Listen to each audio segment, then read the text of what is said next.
Welcome to the Becoming Superhuman podcast, where we interview extraordinary people to bring you the skills and strategies to overcome the impossible.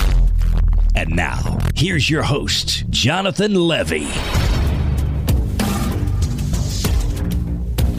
Before we get started, I want to ask you, what would it mean for you to be able to double or even triple your memory and ability to learn? So many people tell us that this skill would be absolutely life-changing for them, but they just don't have the time. They just don't have the time. So that's why we have developed, my team and I, a 5-day memory mastery crash course where we go into all the fundamental neuroscience and the actual techniques that are used by the world's best memory athletes and world record holders. It's a course that we value at $97, but here's the thing. We are actually giving this course away completely for free. All you have to do to enroll in the course is visit jle.vi/5. That's jle.vi/5. Greetings, Super Friends, and welcome to this week's episode. You guys, this week we are joined by Rand Fishkin. He is the founder of SparkToro, but you might know him from his previous company. He was the co-founder of Moz and Inbound.org. Rand has dedicated his professional life to helping people do better marketing through the Whiteboard Friday video series, his blog, and his book, Lost and Founder, a painfully honest field guide to the startup world. I was introduced to Rand by a mutual friend, Stephan Spencer, who told me we just had to speak because we would have so many things in common, and well, we did. In this conversation, we ranged from entrepreneurship to depression and anxiety to quality of life, and of course, how you can implement some of the strategies that Rand has used to achieve what I would call is a superhuman level of not only success, but quality of life. It's a very interesting and far-ranging conversation, so it is my pleasure to present to you my new super friend, Mr. Rand Fishkin.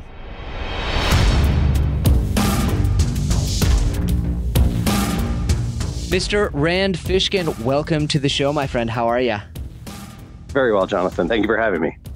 It's an absolute pleasure. You know, I have to give a shout out to our mutual friend, Stephan Spencer, who said that I absolutely had to have you on the show. So I'm really excited to get into all your knowledge and hear about your incredible and diverse history. Yeah, I'm looking forward to it. So Rand, for those who don't know you and didn't get the introduction that I got, tell us a little bit about your trajectory, who you are, what you do, and most interestingly, perhaps how you got there. Sure. Let's see. So these days I run a software company, a marketing software company called SparkToro. I started it just 6 months ago. There's only two of us, just my co-founder, Casey Henry, and I, based in Seattle, Washington. We raised a little bit of money for the company in a kind of unusual round, and we're now trying to do some R&D to build this experimental software that we think can help a lot of marketers and entrepreneurs. So how I got here is, I'll try and give you the short version. I dropped out of college in 2001 to start working with my mom, Jillian, who'd been running a small business marketing consultancy for 20 years, just solo entrepreneur. And I was doing web design for that company for a few years, and then started learning the practice of SEO and started an SEO blog called SEO Moz that in the early days of, learning how things ranked in Google became popular. And I started getting invitations to conferences and events and built that up into a very mildly successful consulting company, enough for 4 people to make 30 grand a year. And then we shifted to making some software. We had built some little software tools internally for our own use and launched those publicly. We did not expect them to be particularly popular, but when we looked 6 months in, they were making as much money as the consulting business. And so we said, oh my gosh, I think maybe subscription services is a really powerful way to go. I think, it was sort of in the same time frame when Netflix went, oh, wow, having subscriptions is awesome. Right. And yeah, that business turned into a venture-backed company. I raised a round of venture from some investors here in Seattle, and then became CEO, grew that for the next 7 years to about a $30 million a year business, and then stepped down as CEO, promoted my longtime chief operating officer to the role. She's still Moz's CEO.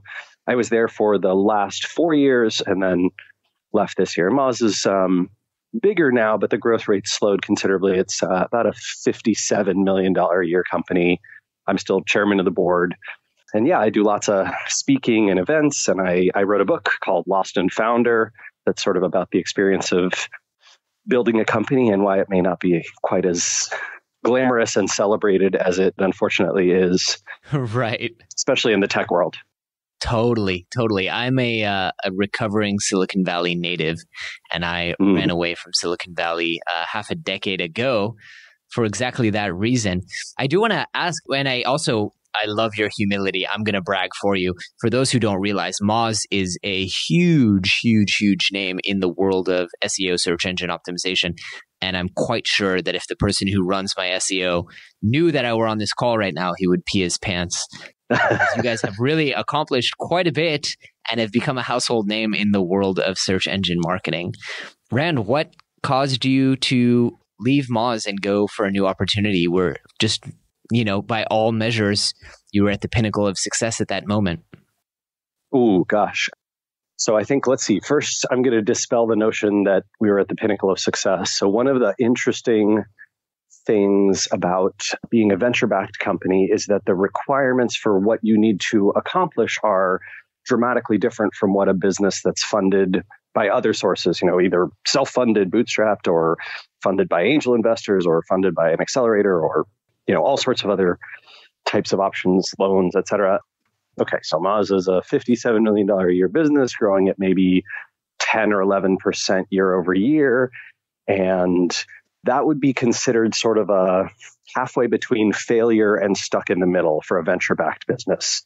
It's right. Kind of, if you and I ran a venture fund, right? Like, okay, Levi Ventures invests in Moz, and we look at it in our portfolio, we'd kind of go, ugh, that's kind of been infuriating. I wish they would either, get that growth rate up and then sell, or die, because it's kind of a pain, like having them in our portfolio, having to worry about, what they're doing. And right. Can't take the write-off. Yeah, I can't take the write-off yet, right? The trajectory is not where it needs to be. And that's because venture funds basically operate on this model of, 1 in 10 pays for the whole fund, 9 in 10 are, 7 or 8 in 10 die.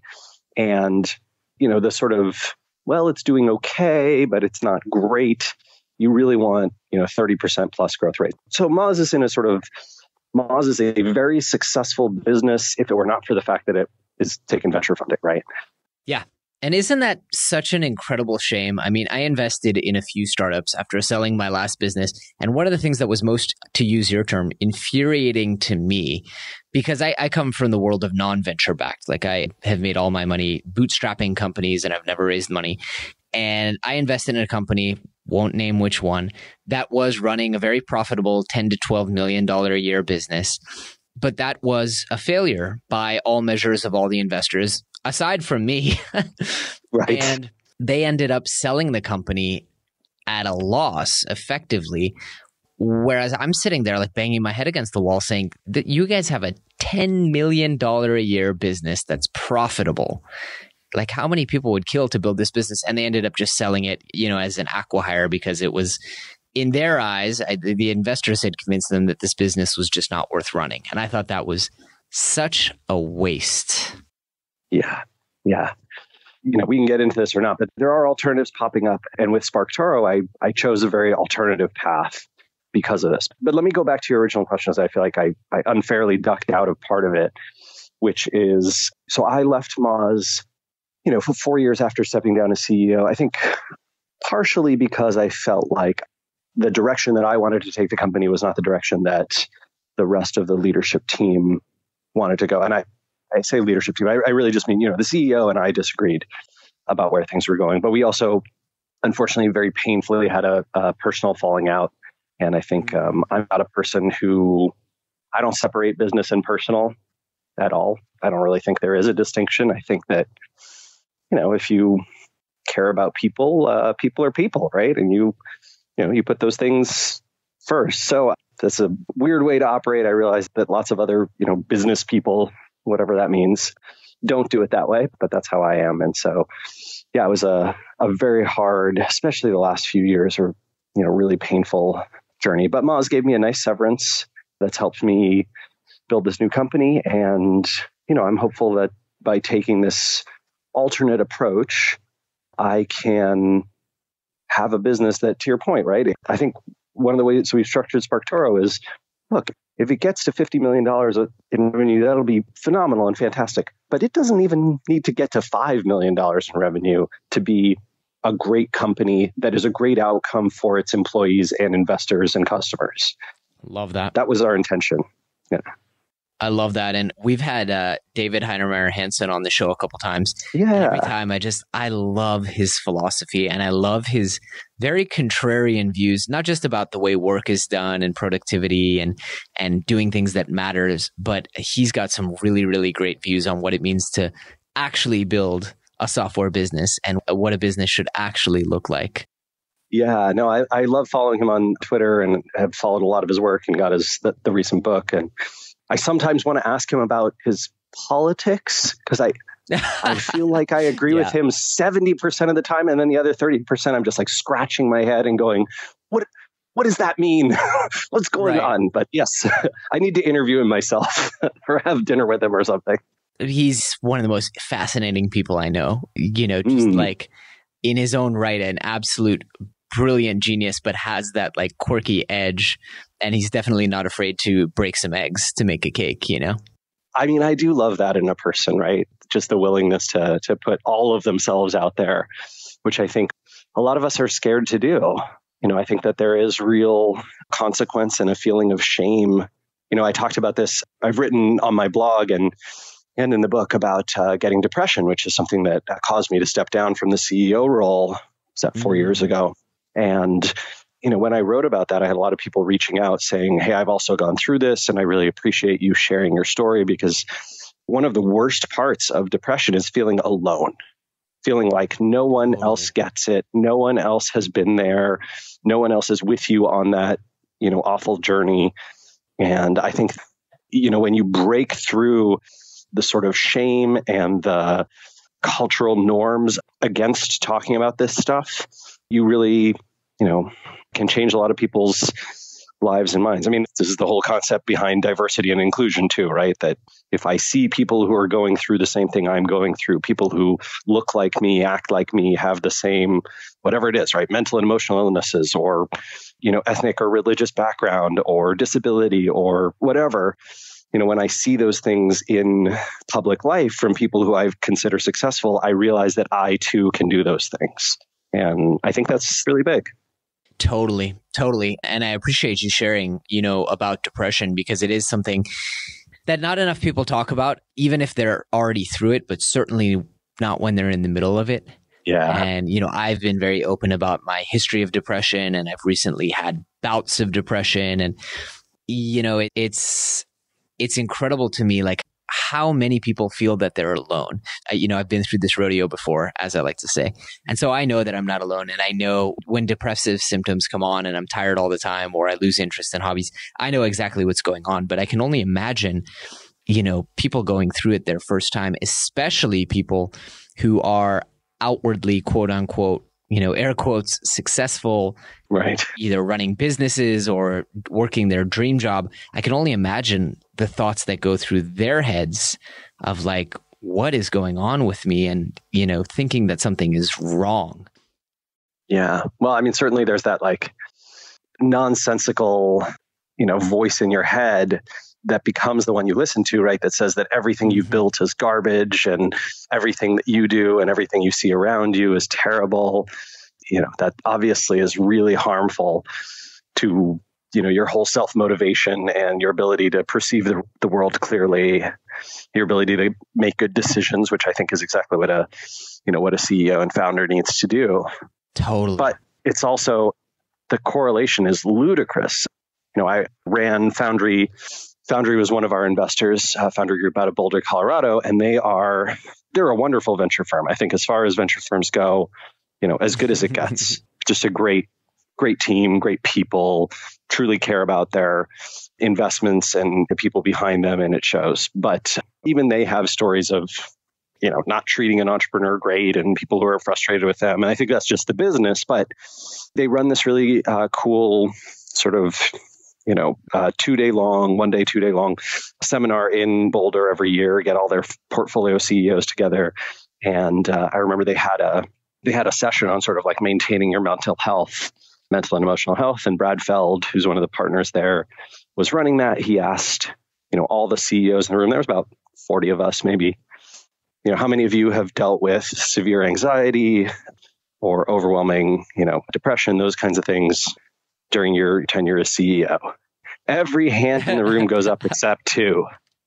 Every single hand in the room goes up except two. And I mean, these are people who are running, businesses all the way from seed stage, early stage startups, all the way up to about to go public companies. Incredible. Wow.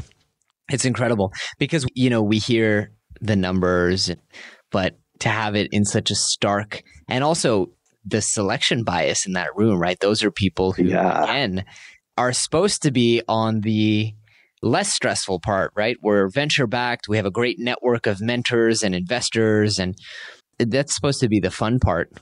The hard part is supposed to be getting to be in that room. I think it's really eye-opening. I find the same thing when I'm at Genius Network and the topic of conversation goes to depression or mental illness or addiction is another one that comes up a lot.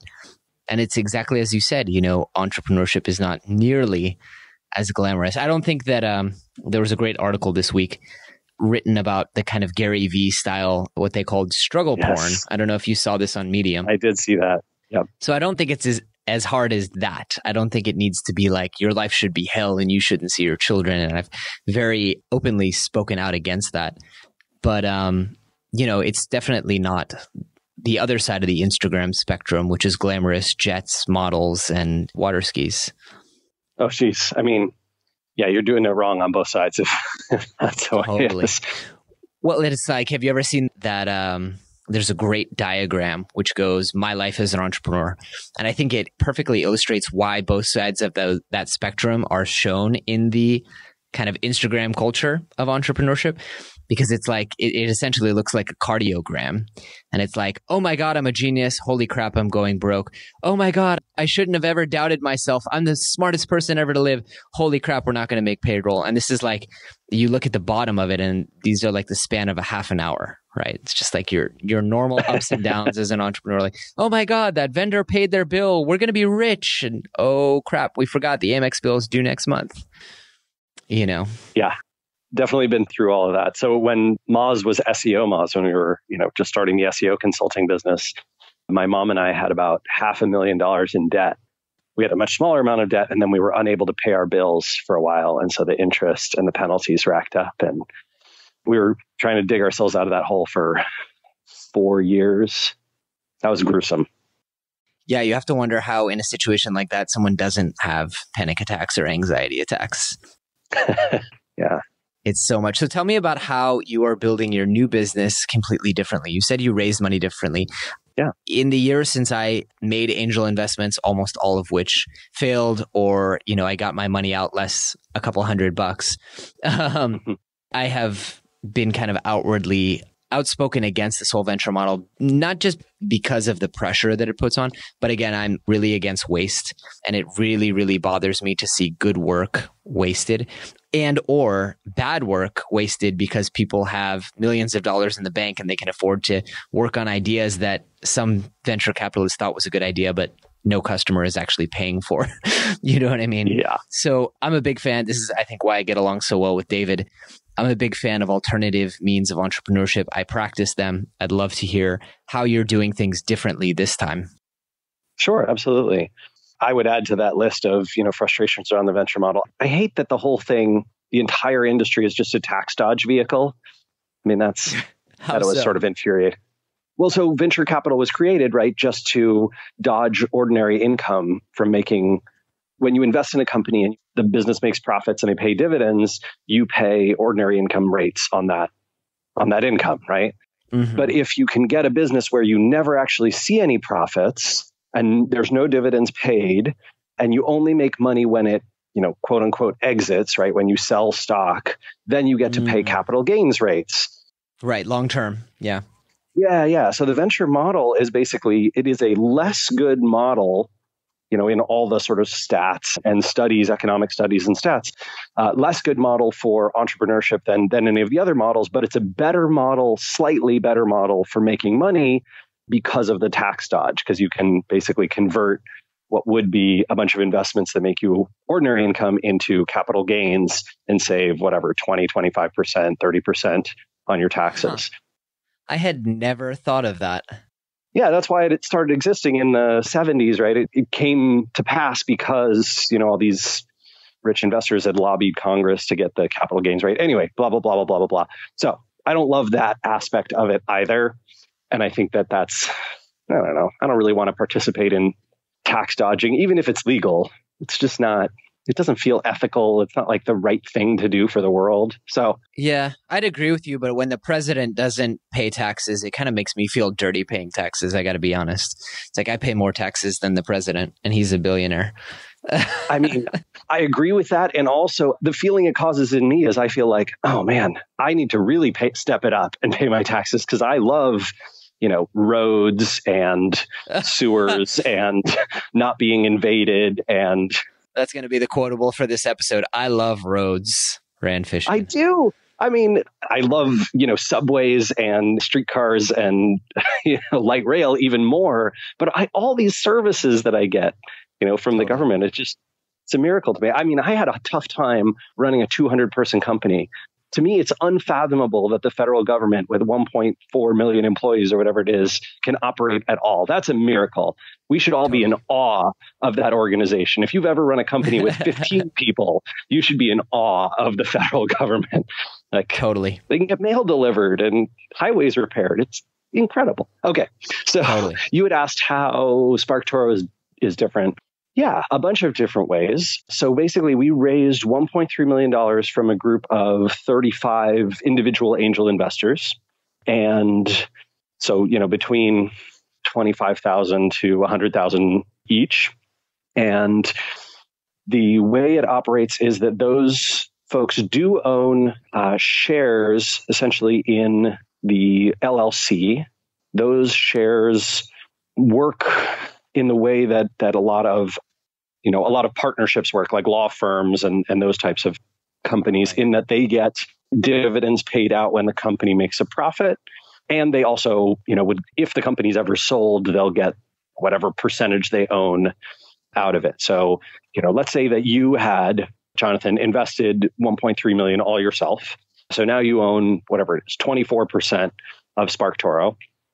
So Casey and I basically have an obligation until we pay back 1x the money that you put in, right? Until we pay you back your 1.3 million, we do not get to participate in the profit sharing, and we can't take salaries higher than a benchmarked average. So we're essentially benchmarked to like the sort of Seattle software engineer level 1 average on, pay scale or what, salary.com, what have you. Interesting.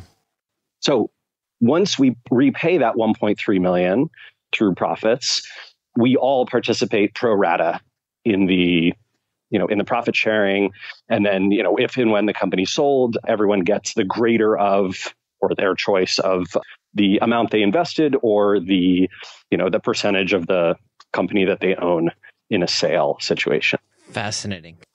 Yeah, sort of protection for investors, but lots of upside for founders. And again, right, you look at the model, conceivably, SparkToro could do, $1 million in revenue. Let's say it just saves the two of us, which is the plan for at least the short-term future. It could have $500,000 in profit and be a company that, in 5 years has returned more to investors than most venture funds as a percentage. Right. And potentially most publicly traded companies as a percentage.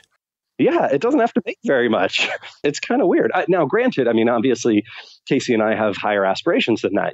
We think this is many tens of millions of dollars year business. We think that the problem is a huge one, and it's weird that no one's tried to tackle it, at least in this way. And so, yeah, we're excited about the future. We think there's a big opportunity, but even if the opportunity is a niche one, the investment could still be better than 99% of the investments that are out there. Very, very cool. All right, at this point, I want to pause and take a moment to thank our sponsor, Four Sigmatic, who is making it easy for everyday people to unlock the incredible health benefits of mushrooms. I originally learned about Four Sigmatic when I met their founder at a conference in 2015, and I have been pretty much obsessed with their products ever since. Personally, I use their reishi mushroom tea most nights for an all-natural sleep aid. I carry their chaga immunity blend anytime I travel.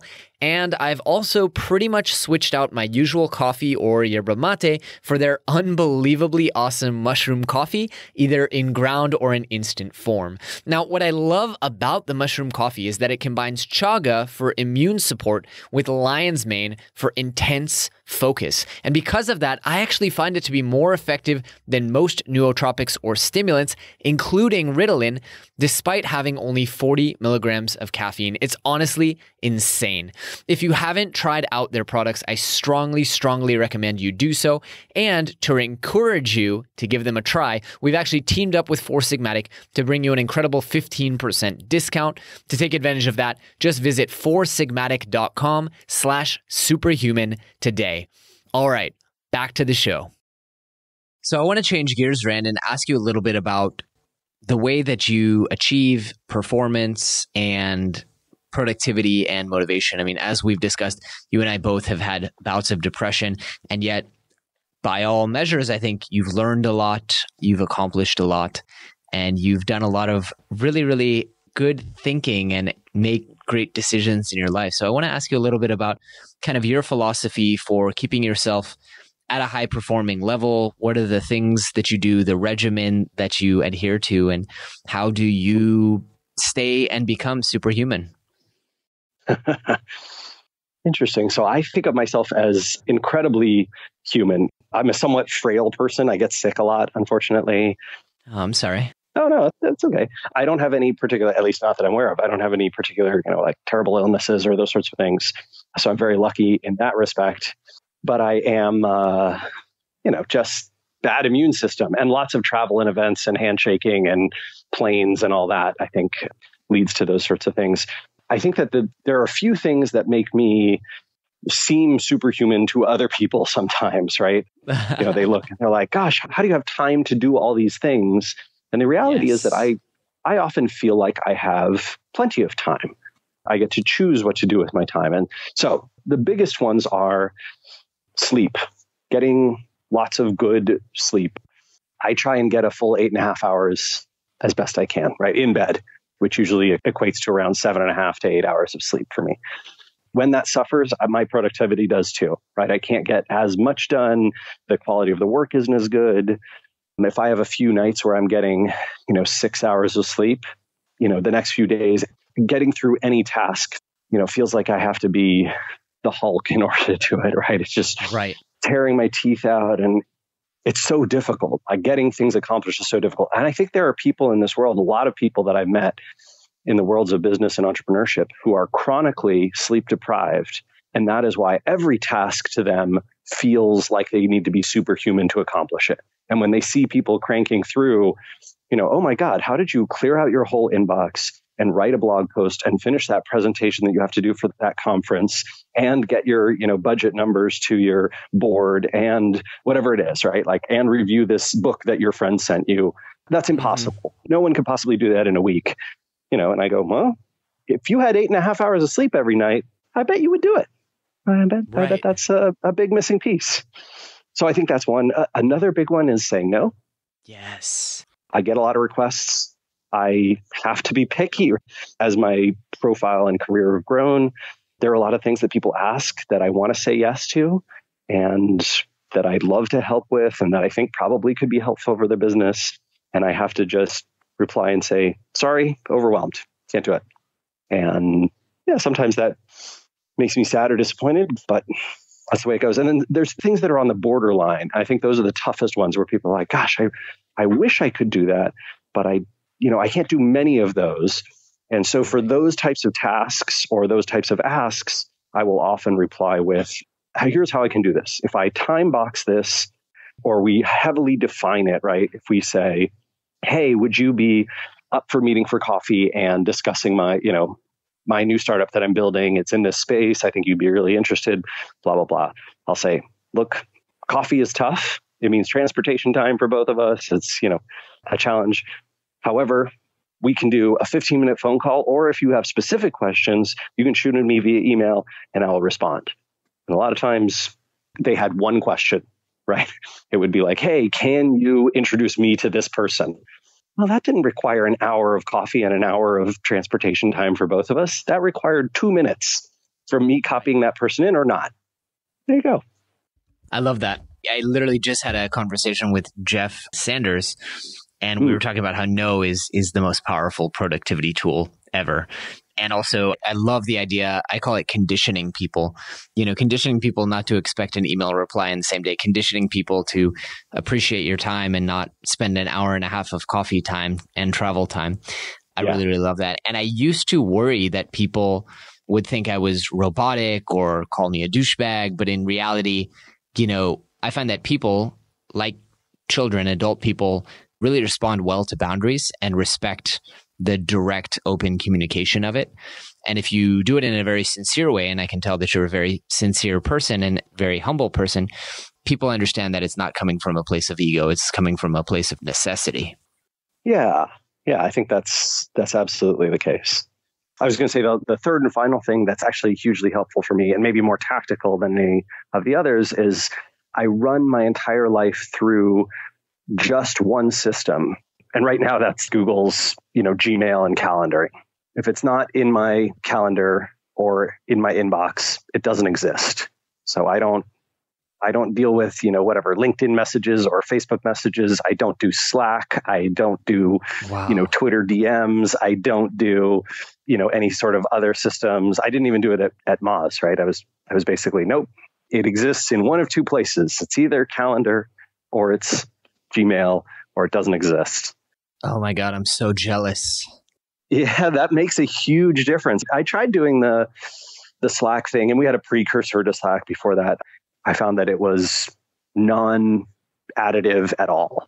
And the same is true for, I obviously have a big social media presence across all these different platforms. But again, I found that using them essentially as mediums where I, time box my participation, right? I'm going to use this as a broadcast medium and an interaction platform sort of on my time. I'm not going to have this be a message response system and a, primary how to get in touch with me system. That's been hugely helpful. And I just put my email address everywhere. I mean, if you Google me, my email address is in the first 5 results, right? So wow, I'm very accessible, but I can take care of it all because I'm capable of handling one channel. It's when it gets to any channels that I think it gets overwhelming. Wow, I'm so jealous because my whole team and I are constantly on Slack, constantly in Asana. Yeah.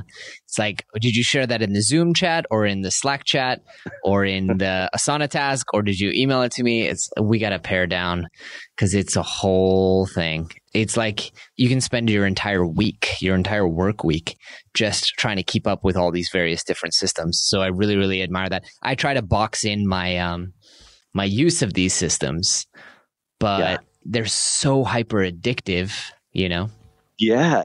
They all read Nir Eyal's Hooked book, right? And they all built the systems to keep you addicted.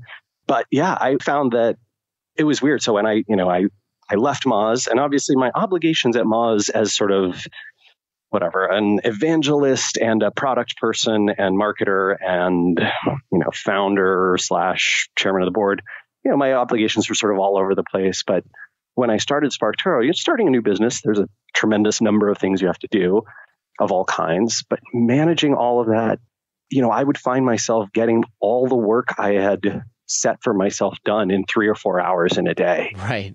And going, whoa, this is crazy, right? It felt so weird to be able to get that much done. And a lot of it is because there's no red tape, there's no politics. There's not a lot of meetings. The meetings are with, one other person, right? It's you and me chatting on the phone.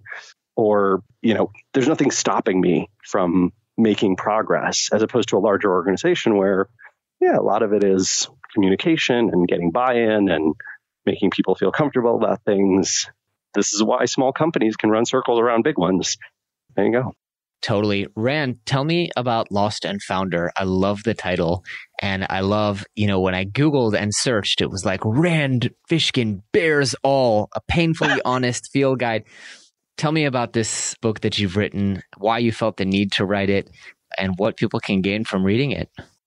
Sure. I think the biggest driver for writing it was, this is a book that I wish I had, 10, 15 years ago. I think that the painful lessons that I learned through building Moz about all sorts of aspects of building a company and trying to become a successful person, at least economically speaking, those were hard won. And I felt like, hey, maybe all of us who go through this together can feel a little less alone for having these challenges and can capture some ways to navigate through a lot of the hard parts. But that was the goal of the book. And it seems like the folks who've read it have responded really, really well. The reviews have been very kind and awesome. The book is essentially a series of lessons learned. So sort of here's what Silicon Valley startup culture generally believes about this topic. And here's why that's either totally wrong or not the whole story. And each chapter starts with sort of a quote from a famous-ish tech person, right, person in the field, and then spends the chapter kind of dismantling that quote through research and data, but also through stories of my own experiences and some other people's. Wow. Really, really brilliant. Was it very difficult to write? No, I don't think so. I mean, I think it was certainly a challenge to write. At the time, I felt the stress and pressure and, need to do a great job and all those kinds of things. But comparatively, I don't think it was that hard. And a big part of that is practice, right? I've been, blogging multiple times a week for 17 years, right? So writing was sort of built into my DNA already as a professional. And so I think that helped a lot. I had been writing essay style content about, these types of topics, maybe not these specific ones, but these types of topics for a long time. I think the hardest part of the book, honestly, was the cover and the title. Those were both big challenging fights with the publisher, but I think both ended up really, really well. Worth the fight. Brilliant. Brilliant. Do you recommend people read it to get into a startup or avoid starting a quote unquote startup and instead start a business? Oh gosh.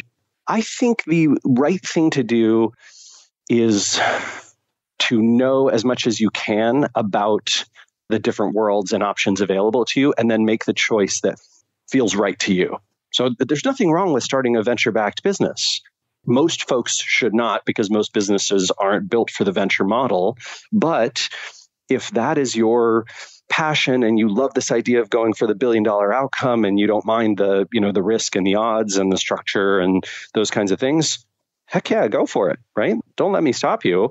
But you should know all these things about how venture works. Same story with a bootstrapped business. Bootstrapped is hard and painful in a whole bunch of its own ways, and we should not discount those or say that it's the savior and it's the only way to be. All the other models are crap, and you should only look up to bootstrapped entrepreneurs. No, there's lots of options. And then I think this is a false dichotomy that exists in tech world right now. There's this idea that there's nothing in between bootstrapped and venture, and that is bullshit. There are dozens of options. Everything from friends and family money to bank loans to angel investors to what we did with SparkToro, which is a very, unusual round. But we've open sourced our documents, and I say a handful, like a half dozen companies have already used our documents or versions of them to try and do their own, fundraises and rounds. There are 2 funds that I'm aware of starting up. One of them is the Rob Walling, the MicroConf guys. I think it's called Tiny Fund, something like that.